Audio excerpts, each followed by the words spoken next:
Bonjour Gérald Darmanin. Bonjour. La confirmation est tombée il y a quelques instants après le rejet de Sylvie Goulard à la Commission européenne. Emmanuel Macron propose donc Thierry Breton, actuel PDG d'Atos et ex-ministre de l'économie. C'est le bon profil cette fois-ci ?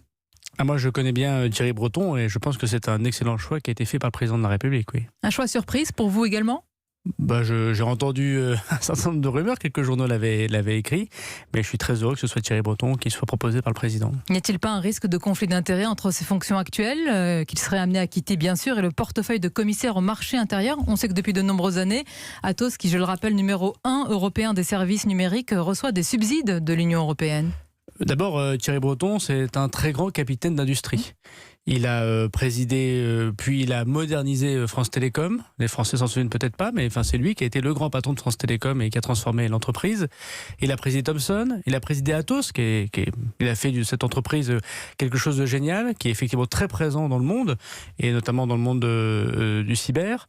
Et il a été un grand ministre de l'économie. D'ailleurs, je constate, ce que j'en sais à Bercy, c'est que c'est un ministre qui a baissé le déficit, qui a baissé la dette. C'est sans doute un des derniers grands ministres de l'économie qui a réussi à faire Sur le papier, le CV est idéal. Et par ailleurs, il a toujours fait attention au conflit d'intérêts.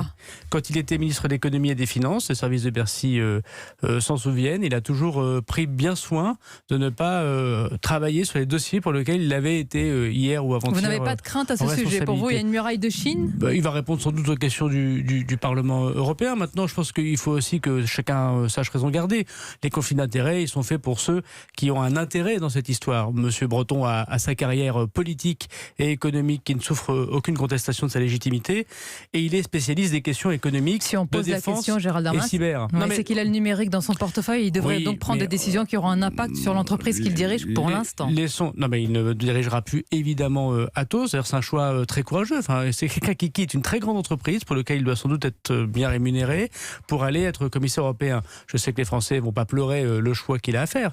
Enfin, c'est quand même, je crois, un engagement pour l'intérêt général. Donc on ne va pas vouer aux gémonies ce genre de choix qui est courageux. Il aurait pu rester patron d'une très grosse boîte et je pense qu'il ne s'en serait pas sorti plus mal. Juste sur ces conflits d'intérêts, je pense qu'il est très important de regarder les choses, évidemment. Enfin, il ne faudrait pas non plus que demain, la politique et les nominations, ce soit des enfants mis sous cloche pendant 40 ans pour qu'il n'y ait vraiment aucune espèce d'interaction avec le monde moderne. Oui, mais vous comprenez bien qu'un nouveau rejet à la Commission européenne consisterait quand même à une nouvelle déconvenue importante pour la France, encore une fois. Mais encore une fois, on envoie un grand patron qui a été un très grand ministre, qui aujourd'hui va se servir de l'intérêt général, connaît très bien l'Europe, parle plusieurs langues, connaît le franco-allemand, a porté déjà des missions pour l'Union européenne, a créé des milliers d'emplois dans notre pays.